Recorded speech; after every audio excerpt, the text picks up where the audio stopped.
Om Jnanatimirandhasya Jnananjana Shalakaya Chakshurunmilitam Yena Tasmai Shri Gurave Namaha. Lord Sri Krishna, who is the life of his devotees, who is more than his very life to great devotees like Uddhava, and who Lord Krishna, when speaking to Uddhava, he himself told Uddhava that actually you are more dear to me than anyone, including myself. What's that verse? Nacha sankarshano na shrir naivatma chayata bhavan. What's the beginning of that verse? It's a very nice verse. Don't know? I am also forgetting it. What's the beginning? It's a very nice verse. And Krishna tells Uddhava that you are more dear to me than Brahma, than Shiva, than Lakshmi, than Balaram, and even myself. I love you more than me. So Uddhava is very dear to the Lord. And therefore he advised him that, for various reasons, he told, you go to Badarikashram. Get out of here. There's going to be some disturbance here. You won't like to see this. This disappearance, pastimes of the Lord, they won't be very pleasing to you. So, natata me priyatama. That's how I begin. Natata me priyatama. And now I can't remember the next line. So, other reasons he told Uddhava to go to Badarikashram. Generally, whatever the Lord does, he's very expert. So, he gets several things done in one action. He's the most expert manager.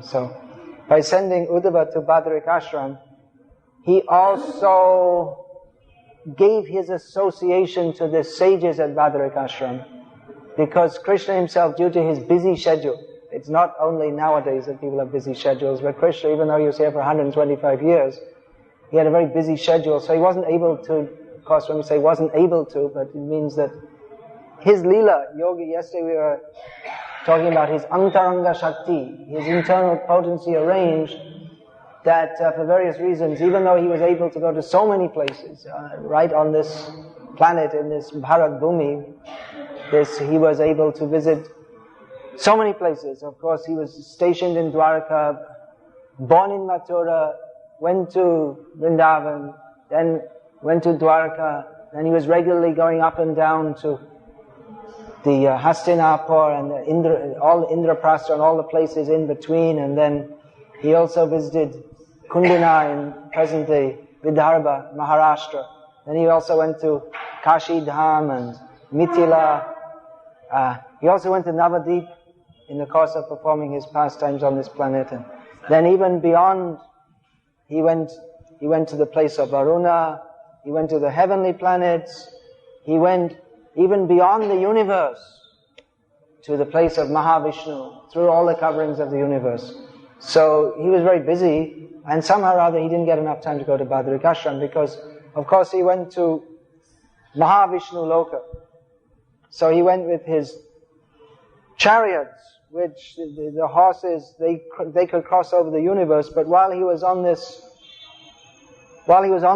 plane, he generally exhibited pastimes in a somewhat human-like manner. So to go to Badarikashram, nowadays you can get a car up from Haridwar, it takes about a day, or if you're the Prime Minister or some big shot, you can go by helicopter from Haridwar. But otherwise, to walk in those days would take a long time. There was no proper road. The only proper road only came recently. So there are trails which the sadhus would walk by. So Krishna, for one reason or another, he didn't go to Badarikashram. It would have taken a long time. And anyway, he's already there.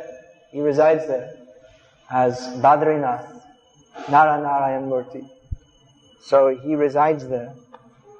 And anyway, somehow he didn't manage to go there. So he sent Uddhava instead. And Uddhava is in many ways as good as Krishna. Natata me priyatama atma yoniya na shankara. That's the verse. So he's known as a messenger of Krishna. He's the intimate associate of Krishna, like his prime minister, trusted man. He always gives him advice. And if there's an important message to be taken, then Uddhava's the man. Just like there was an important message to be taken to the gopis, so Uddhava took it. And even he looks like Krishna. When Uddhava first entered Vrindavan, the Vrajavasis thought, Krishna's come. And they said, not exactly, almost. But must be very dear to Krishna. Otherwise, how could he be so beautiful and with nice features? So Uddhava went as a messenger of Krishna, on the order of Krishna, to speak the message that the Lord had wanted to speak to his great devotees and sages, but somehow or other he didn't get the time to do so.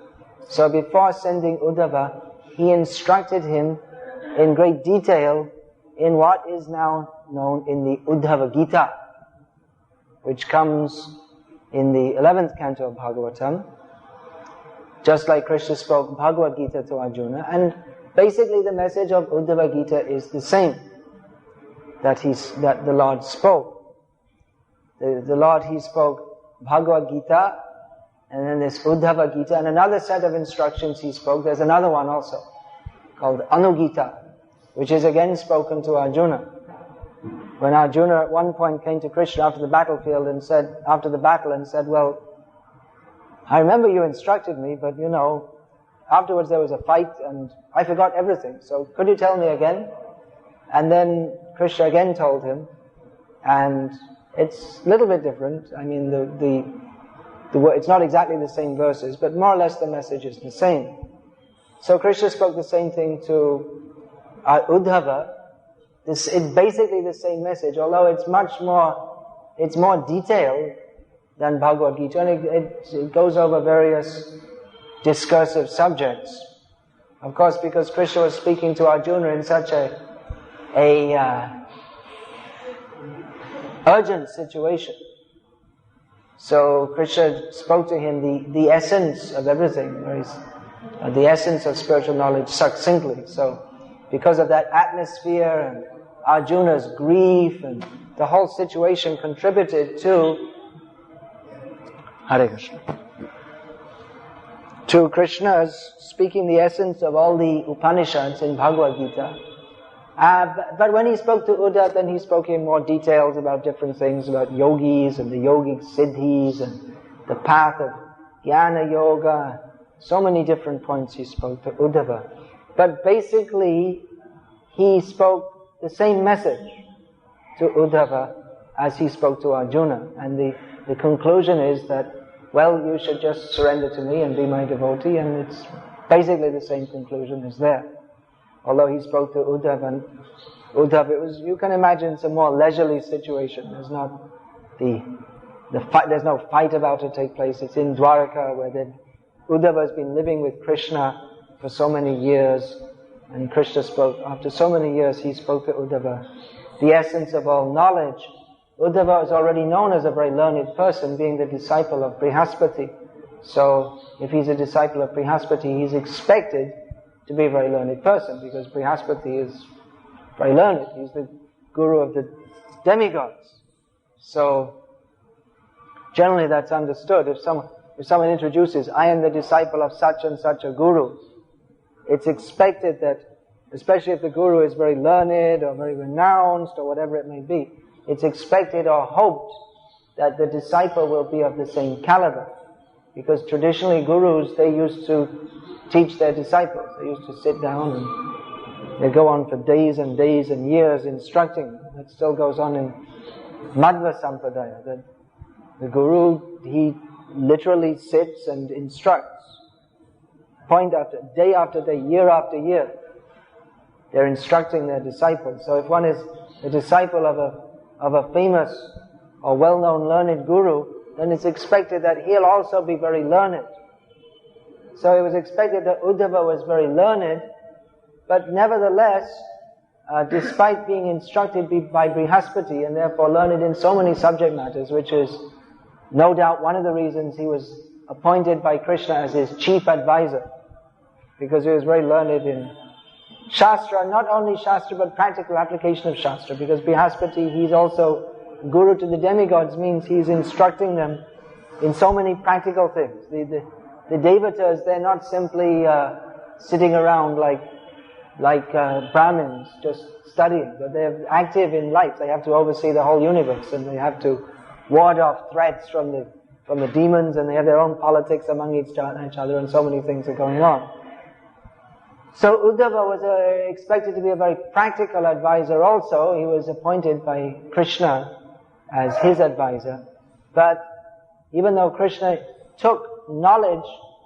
superficially took knowledge and advice from Uddhava, at one point Uddhava, understanding Krishna to be the source of all knowledge and the reservoir of all knowledge and the object of all knowledge, Vedesha Sarveraham Eva Vedyaha, Uddhava instructed Krishna for the matter of spiritual realization, spiritual knowledge.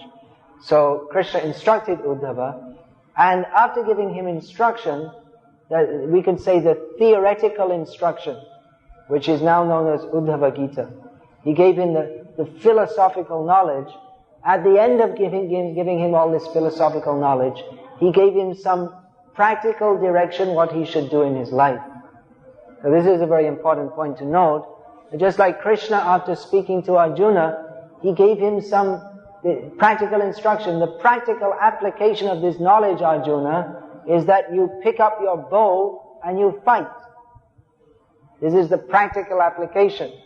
I've told you should surrender to me, and the practical application of that should be that you should fight, because I want you to fight.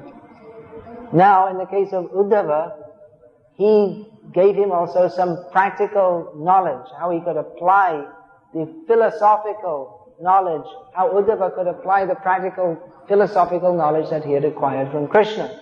And Krishna told him, you go to Badarik Ashram, and you convey this knowledge which you have heard from me to the rishis living there. Now, this is very interesting to note that Arjuna, before hearing instruction from Krishna, thought that now I shall become very spiritual. Here I am on this battlefield, and it's going to be a fraternal war. They're all going to fight, and it's just over who is going to be the big boss, who is going to be the king of the earth. It seems to me just totally mundane, and it's just one person's personal motivation against another. It's not proper to fight like this. I've had enough. I quit. I'm going to become a sannyasi. I'm going to renounce everything. I'm going to become really spiritual. I'm not going to fight, he told. Nayotsya iti Govinda. He told Govinda, I'm not going to fight. So Krishna instructed him all this philosophy, and Arjuna is listening to all this philosophy, that you're not the body, you're spirit soul, there is no actual death for the soul, everything in this material world is manifested by Krishna through the three modes of material nature. And Arjuna is listening, yes, and what is all this about? And then the conclusion is, Krishna told Arjuna that actually, I want you to fight. And Arjuna agreed. Okay. Karishe vachanam tava. Okay, I understood. Now I got it right. I was wrong, I was in illusion. Nashto moha smriti labdha tvat prasadan maya chuta stitos vigata sandeha. Karishe vachanam tava. That I was in illusion. I was thinking this fighting was simply something mundane. But now you have cleared all the illusion away. My doubts have gone. And now I'm fixed in my determination. And I will follow your instruction, which is to fight. So Arjuna was ready to renounce everything, but Krishna told him, I want you fight for me. Now we see here, Uddhava, he's heard the Uddhava Gita. He heard from Krishna, Krishna's instructions. And after hearing so many instructions, even though Uddhava, we don't find anything stated that he was thinking of renouncing the world or any such thing. But Krishna sent him to Badarik Ashram, which going to Badarik Ashram more or less means taking sannyas. Of course, nowadays you can get a tour. You can go up and come down, and people do it in their summer holidays. They have 2 weeks off, and they go to Badarik Ashram, and maybe they go also to, Gangotri, Yamunotri, Kedarnath, like this, Chardham Yatra. But in those days, going to Badrikashram means it would take a long time. It's very dangerous because there's no proper road, and even now you can fall off the side, what to speak of in those days. There's no proper road, and you might fall off the edge, or the stones might fall on top of you, and there are bears and tigers and wild boars and lions, and maybe there's some dacoits also, who knows. So it's a very dangerous undertaking. And practically speaking, grihastas couldn't do it because they had to look after their families, and they had to come back to look after the harvest or look whatever their job was. It would take so much time, and if you going to Badrikashram means probably you're not going to come back anyway, because it's so dangerous you might not even get there. And even if you do get there, it's such a job to come back, then most people, they might just stay there, or they might get, by the time they reach there it's already snowing, and you can't come back anyway. You're stuck for the winter. So if someone says, I'm going to Badrikashram, that more or less means they're taking sannyas. They're leaving everything. You won't see them here again. Okay, it's quite an instruction. Go to Badrikashram. That means, friends, family, home, everything. You can't bring it all with you. Nowadays they go in their cars and it's full up with the roof rack with all, they have their huge cassette recorder, and they bring their TV. Have you seen that? Someone was telling me they're driving up to Badrikashram, and they stopped on the curve in the road. That one whole family had got out, and they had a generator and the TV and everything. They stopped to have their lunch. So they were watching the TV, some video, right on the road up to Badrikashram. Don't miss any opportunity. Enjoy. The purpose of life is to enjoy. So, those days how much can you carry anyway? It's difficult enough to walk up. So you're just going to carry the bare minimum. That's all. Food, well, whatever the Lord sends. You might get food, you might eat some days, and other days you might not. Because nowadays, of course, there are shops on the way up and this and that, but those days, nothing. There would be some little rest houses for pilgrims and villagers. They'd give something. Even now, if you go Braj Mandal Parikrama, not in a group, but if you go alone, the Brajvasis, they'll give some chapati, something like this. So that culture was there. But more or less, anyway, Krishna was telling Uddhava to renounce. He didn't say, I want to renounce, but Krishna told him, go to Badrikashram. So Arjuna, he wanted to renounce, and Krishna told him, forget it. Fight. Do your duty. Be a Kshatriya. Don't leave the battlefield. And Uddhava, he was living at home with his friends and his family and everything. And Krishna told him, renounce. Go to Badrikashram. So Krishna, he spoke more or less the same knowledge to Uddhava as he spoke to Krishna. But the conclusion was apparently different. The conclusion to Arjuna was, don't renounce your duty. Do what you have to do with your varnashram duty. You have to do this. And to Uddhava, he told him, now, you renounce, you leave, you go. So it appears to be just the opposite instruction. So what are we to understand from this? In one case, Krishna told Arjuna to renounce. In another case, after speaking the same knowledge in a little bit different way to Uddhava, he told him, now you renounce. So what are we to understand from this? If Arjuna had been there, he might be bewildered. So why are you telling him this? I wanted to renounce and you didn't allow me to, or you didn't want me to, and now Uddhava, he never even spoke anything about it, and you're telling him to renounce. And you spoke this whole Bhagavad Gita telling me how work in devotional service is better than mere renunciation. And what is this? Just like Prabhupada, once there were two sannyasis in Vrindavan, and Prabhupada told one of them, you should leave Vrindavan and travel. Don't stay more than 3 days in any place. And then he turned to another sannyasi and told him, you should never leave Vrindavan. You should just stay here. And to one sannyasi, he was saying, your real sannyas life, traveling, preaching, don't stay in one place. And to another sannyasi, he told him, you just stay here. Don't leave. Don't go. So, saying, but you just said the real sannyas life is to always travel and preach. And then just immediately afterwards to another sannyasi, you're telling him, just stay here, manage this temple. So Prabhupada said, yes. And devotees understood that the real sannyas is to give up one's own ideas and follow the instruction of the spiritual master. That is what's really required. One time, one sannyasi came to Prabhupada and he was a professional dancer and he was performing dramas. And they had women in the dance team and he was performing this. And this was reported in Bhakti Godhead. So he said to Prabhupada, how can I do this? As a son. Then he was given sannyas. And he said, well, Prabhupada, I have to stop this. Prabhupada said, no, you go on. He said, how can I as a sannyas? Prabhupada said, that is your sannyas. Difficult to understand. So anyway, the point is that although Krishna apparently told something different, the conclusion, the practical application to Arjuna and the practical application to Uddhava appeared to be different, but actually it was the same, because it was, in either case they were told to perform a particular function, a particular devotional service, to follow Krishna's instruction. What Krishna needed Arjuna to do at the time of the battle of Kurukshetra was different to what he told, or what he needed Uddhava to do after the battle of Kurukshetra. There was a different function to be performed. That's why we have to be very careful when you see, Prabhupada may have told someone to do something in a certain time and place and circumstance.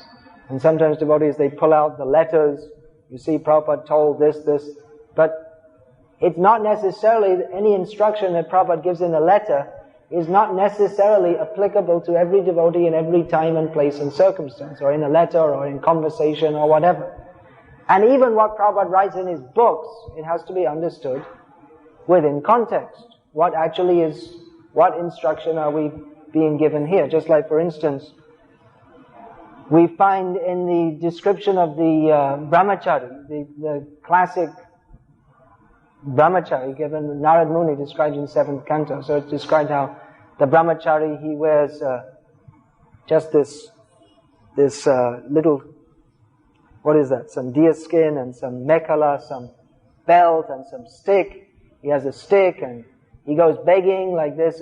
But that's, if we think, well, that's Bhagavatam and Prabhupada gave it to us, then we should all be like that. But no, Prabhupada dressed his sannyasis not in this deer skin and this stick and all these. He gave saffron cloth, which, that's also, traditionally, brahmacharis don't wear saffron cloth.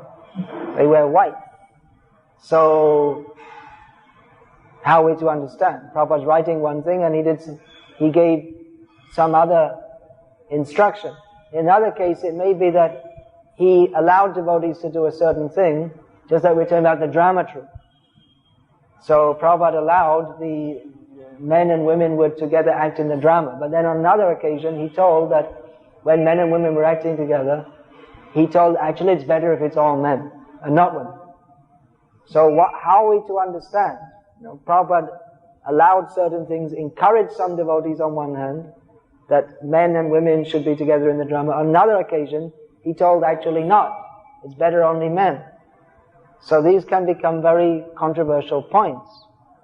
Because Prabhupada said something in one place, one time, place and circumstance, and then allowed something else in another time, place and circumstance, and then we have to see what the tradition is and how much that tradition is relevant and what shastras and so many things.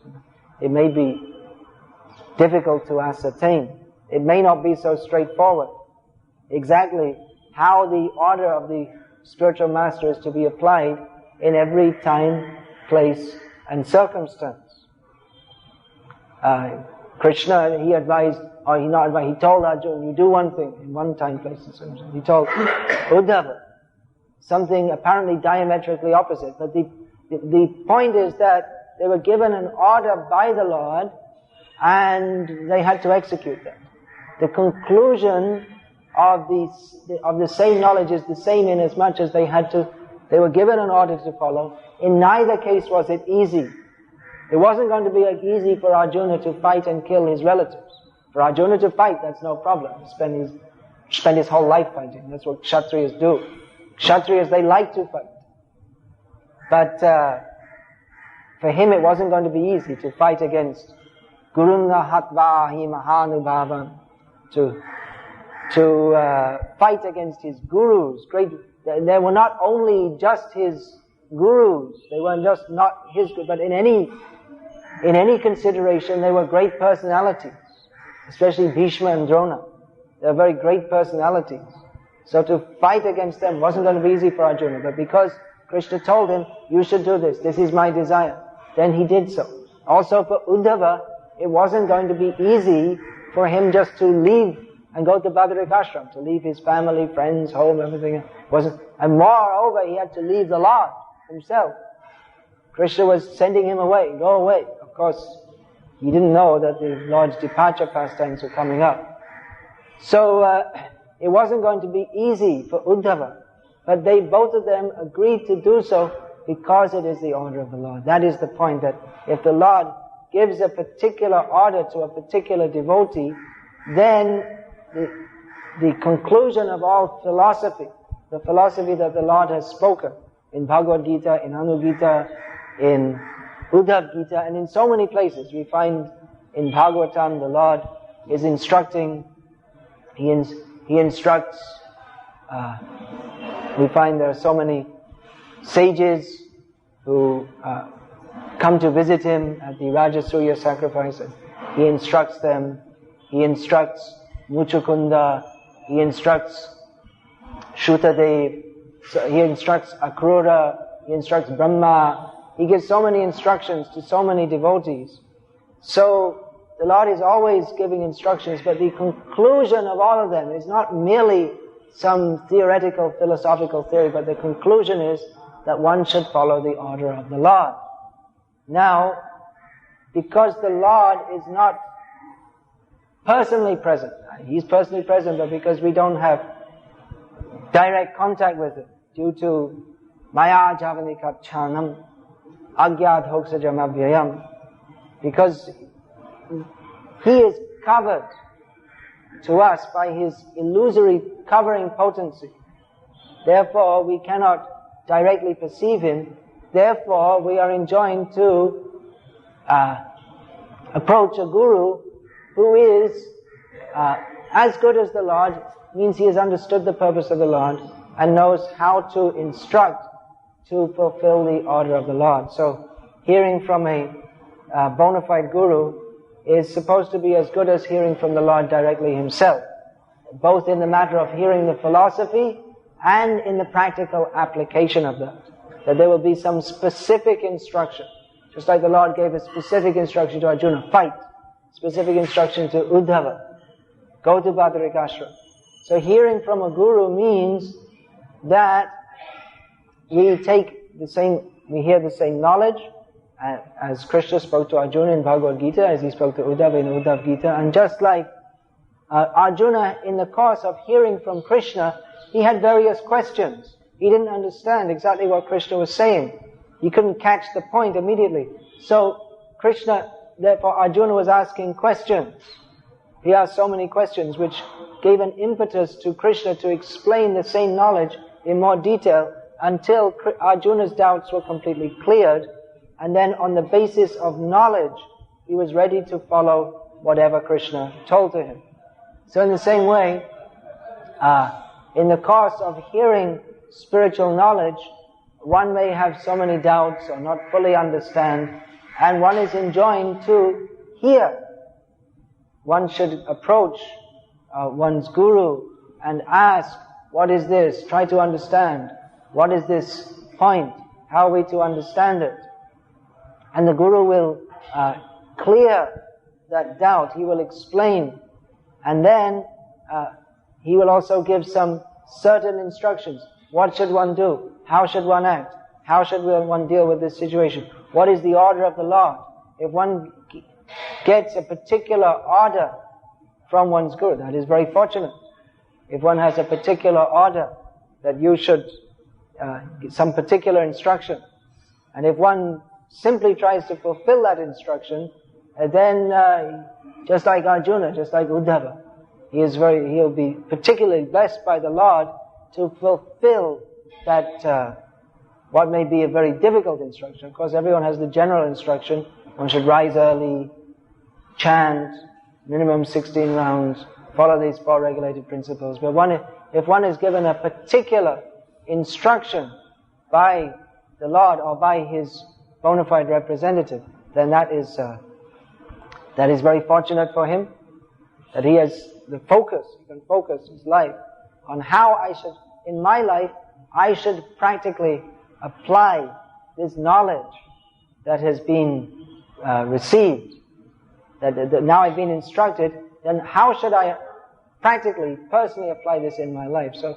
we see, just like Prabhupada gave certain particular instructions to certain devotees. One devotee told, you go and preach in Turkey. That wasn't very easy. It still isn't easy. And then to others he told, yes, you go. You build an empire of Krishna consciousness. He told Prabhu Vishnu Maharaj that you British, you built an empire. So you build an empire of Krishna consciousness. And he specifically gave him blessings for going to Bangladesh and Nepal. When he went to Bangladesh, Prabhu Vishnu Maharaj approached Prabhupada, and Prabhupada, yes, blessed, take my garland. And then again, he came later and said, now we started the mission in Bangladesh. Now there's no preaching in Nepal, I'd like to go to Nepal. Prabhupada said, yes, gave him his garland. Then after Prabhupada had passed away, Prabhu Vishnu Maharaj was discussing with Bhakti Brajendraనందన్ Maharaj, who's from Malaysia. They were sitting outside Prabhupada's Samadhi, and they were discussing how we should go to Malaysia and start the preaching there. And then just at that point, the Pujari came, took the garland from Prabhupada and gave it to Prabhu Vishnu Maharaj. So again, he got Prabhupada's blessing for that. So if one has a particular instruction, he's very fortunate. And then the other side of it is that if our Acharya has given certain instructions, then different devotees, they may have different understandings of how to apply that. So, how should this be resolved? Well, we find that in traditional Vedic sampradayas, or bona fide sampradayas, then if there's no one Acharya whom everyone can look up to, that those who are learned, and not only learned, but whose character is impeccable, then they will come together and they will discuss and they will come to a conclusion, and that is to be accepted. If there's any point of philosophy or practical direction, then they'll all come together and they'll discuss all the different points. It can be very detailed and complex. We see that on philosophical issues, even great sampradayas have become split over different understanding. So we find at the present time in our ISKCON also, there are so many controversies coming out one after another on what it means to follow Srila Prabhupada. Basically everyone in ISKCON, at least theoretically, they give lip service to following Srila Prabhupada. At least everyone agrees on that principle, more or less. But then what it means to follow him, that may be difficult to understand. Exactly what is the best way to follow him? Because we are presenting Krishna consciousness, the philosophy of Krishna consciousness is to be applied in practical life. How exactly that should be applied in each circumstance may not be very easy to understand. Arjuna, before he heard from Krishna, probably wouldn't have guessed that Krishna would philosophically justify him fighting with his kinsmen and his gurus. I mean, how could you philosophically justify that? It doesn't seem possible. As far as Arjuna was concerned, it was clear that he shouldn't be, he knew that it was his dharma to fight, but to fight with his great gurus and the very person who taught him how to fight, and now he's going to use that knowledge to fight and kill him. Or the very grandfather who protected them since their very childhood, and now he's going to fight and kill him. And the end result is just the whole society is going to be spoiled because there are going to be no men to protect their women. So it seemed like to Arjuna it was a clear case. I mean, there's no justification for this. I just shouldn't fight. But after hearing Krishna, he understood, oh yeah, I should fight. Before hearing from Krishna, he couldn't imagine how is it possible to justify him fighting. But after hearing from Krishna, he, with full enthusiasm, you can't fight with half enthusiasm. You can chant your rounds with half enthusiasm. But if you fight with half enthusiasm, you won't be fighting for very long because you'll be dead. You have to, it's all or nothing. When you're fighting, you're either fully fighting or there's no, you're finished very quickly. If you think, I'll just kind of half-heartedly fight, then you don't have it, then your heart is finished because it's full of arrows. Finished. So Arjuna, with full enthusiasm, went into the battle being convinced by Krishna. So, like I was saying, now in our ISKCON we're seeing there are different controversies on various issues, and everyone's quoting Prabhupada, what he did, what he said, exactly how to ascertain it. It may be very difficult, especially because Prabhupada, he preached Krishna consciousness in a world in which there was no Vedic culture. So Prabhupada, he made various adjustments to preach in the Western countries. Although he made it clear that the real culture is Vedic culture. So now the controversy is coming up that, well, should we make various adjustments just like having women temple presidents and GBCs? Well, it's already done. The GBC have already decided for us without discussing with any of us. They decided that we should have women GBCs and temple presidents, so now the GBCs sit around for days on end talking to women because they're on the GBC. And so it does appear to be somewhat opposite to traditional sannyas dharma, but anyway, it's considered that, this is for the modern world we have to do, and in the modern life we have to adjust because the whole society has changed. Of course, Prabhupada didn't have much good to say about modern life or modern society, but he did make some adjustments to it. So the controversy is going on like this. And both are quoting Prabhupada and quoting, both sides are quoting Prabhupada and quoting Shastra like this. So here's an example how the same philosophy may be applied quite differently in different circumstances. To Arjuna, don't renounce, fight. And Uddhava, renounce. Both on the instruction of Krishna. Both are meant to fulfill the same purpose. Krishna comes with the purpose of paritranaya sadhunam vinashayata dushkritam, dharma samsthapanaya, of establishing dharma in this world. So both were meant for the same purpose. But what exactly a particular person should do, and what particular course should be undertaken, that may be difficult to understand. Because the ways of dharma, when we say dharma, we're talking about the practical application of spiritual knowledge in human society. So that is very subtle. Exactly how it should be applied in each case is very difficult to understand. Just like Draupadi, she's revered as one of the greatest women in history. She had 5 husbands. That's not very dharmic.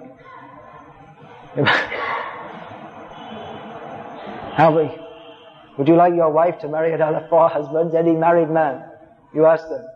That one day the wife comes home and says that, well, actually, I'm going to marry again. Draupadi did. Well, that's against dharma. The Drupad Maharaj, when it was proposed to him that actually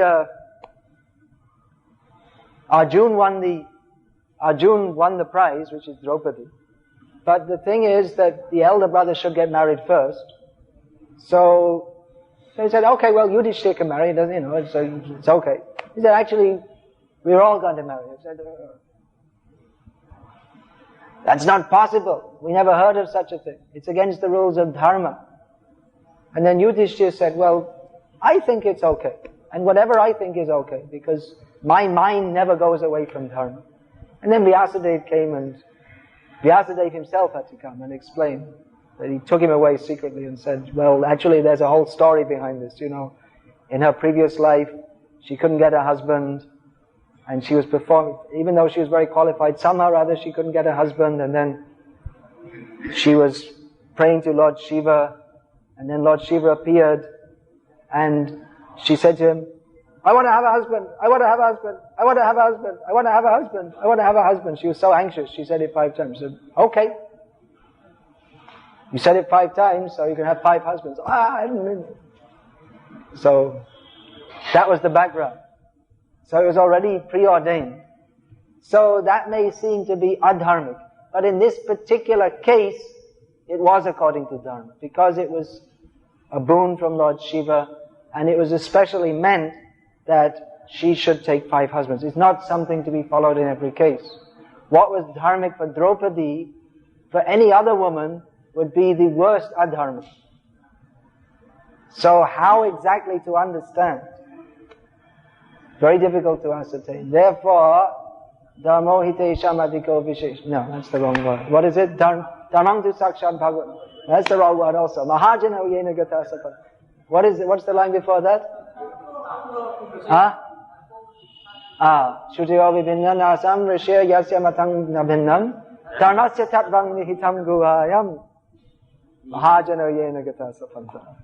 Therefore we should, to understand the tattva of dharma, to understand what is the actually dharma and not in each given circumstance, it may be very difficult to understand. Therefore we should follow the path of the Maharaj, find out who actually understands, who can actually give us proper advice, and take that.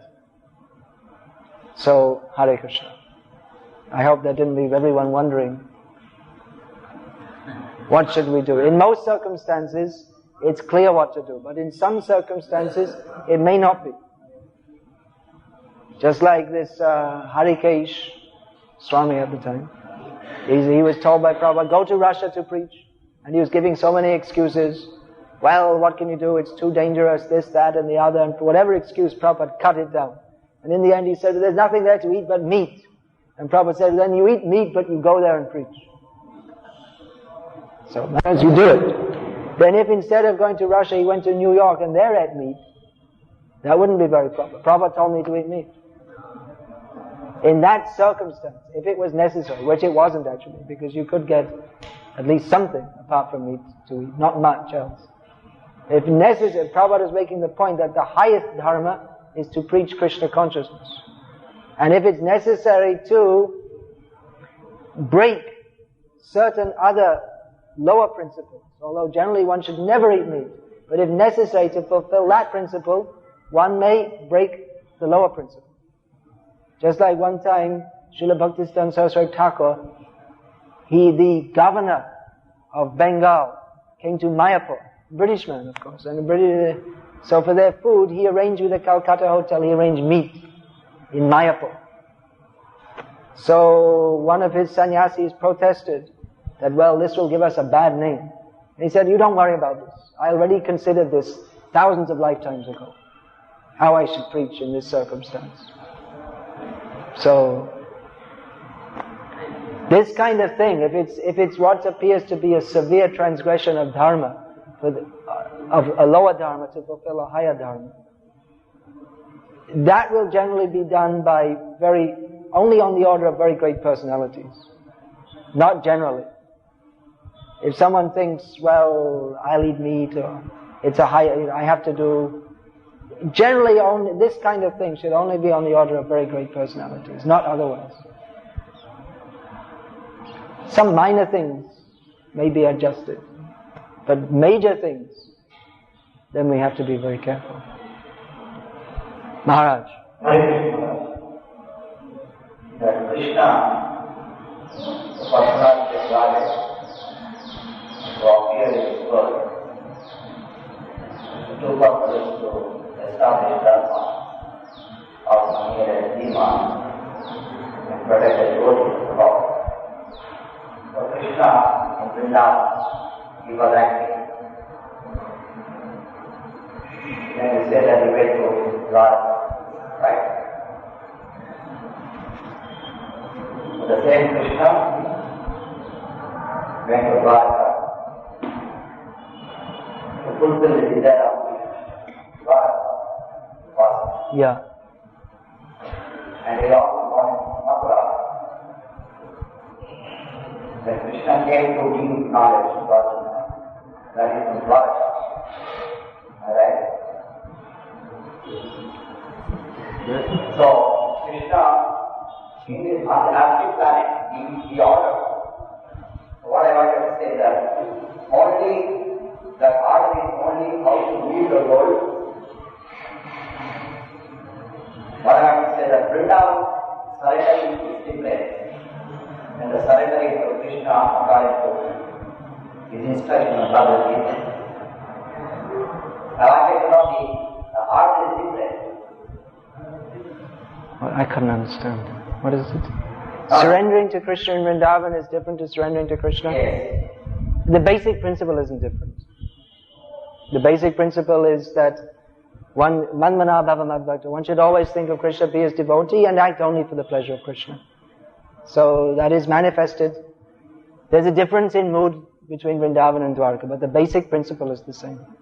Yeah, basic principle is the same. What I might say is that mainly Krishna ordering to rule the world.